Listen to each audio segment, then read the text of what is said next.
हवा में एंटिसिपेशन ही एंटिसिपेशन थी। हस्तिनापुर के भरे हुए अरीना में सूरज चमक रहा था। भारतवर्ष के हर कोने से राजकुमार इकट्ठा हुए थे। उनके साथ आए हुए लोग, बैनर्स और हथियारों की एक कलरफुल टैपेस्ट्री इस स्पेक्टिकल को और बढ़ा रहे थे। वहां मौजूद हर आदमी कॉन्फिडेंट, हर आदमी एम्बिशियस, इनाम, पहचान, ग्लोरी, पावर। जैसे ही एक नया वॉरियर अरीना में दाखिल हुआ, सन्नाटा छा गया। वह एक पैंथर की ग्रेस के साथ चला।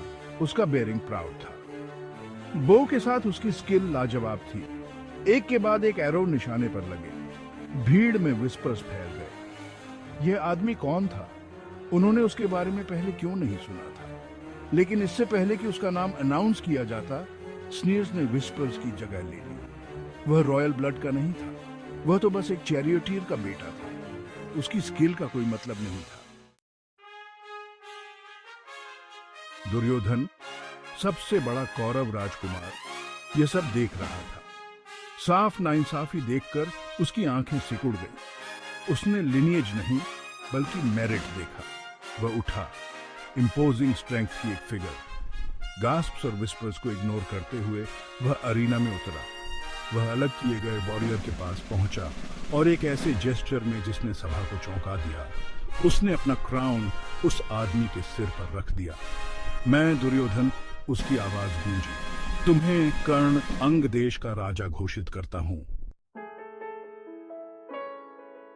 कर्ण अवाक खड़ा था। वह जो हमेशा रिकॉग्निशन के लिए तरसता था, जिसे हर बार रिजेक्ट किया गया था, अब उसे एक किंगडम दिया जा रहा था।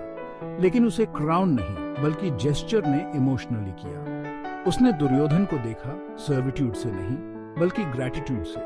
उसने एक फ्रेंड देखा, एक भाई देखा। आज से कर्ण ने कसम खाई। उसकी आवाज इमोशन से भरी हुई थी। मेरा जीवन तुम्हारा है। मेरा बो तुम्हारी सेवा करेगा। मेरी लॉयल्टी कभी कमजोर नहीं होगी। दुर्योधन के एक्शन का इंपैक्ट पूरे अरीना में गूंज उठा। दर्शक रॉयल्टी और आम लोगों का एक मिक्स स्टन्ड साइलेंस में देखते रहे। वे मार्शल प्रोवेस का प्रदर्शन देखने आए थे, लेकिन उन्होंने कुछ बहुत रेयर देखा, ट्रू फ्रेंडशिप का प्रदर्शन। कठोर जाति रेखाएं धुंधली पड़ गईं। लिनिएज का महत्व फीका पड़ता गया। बस दुर्योधन के डिक्लेरेशन की गूंज और कर्ण के टीयर स्ट्रीक्ड चेहरे की इमेज रह गई।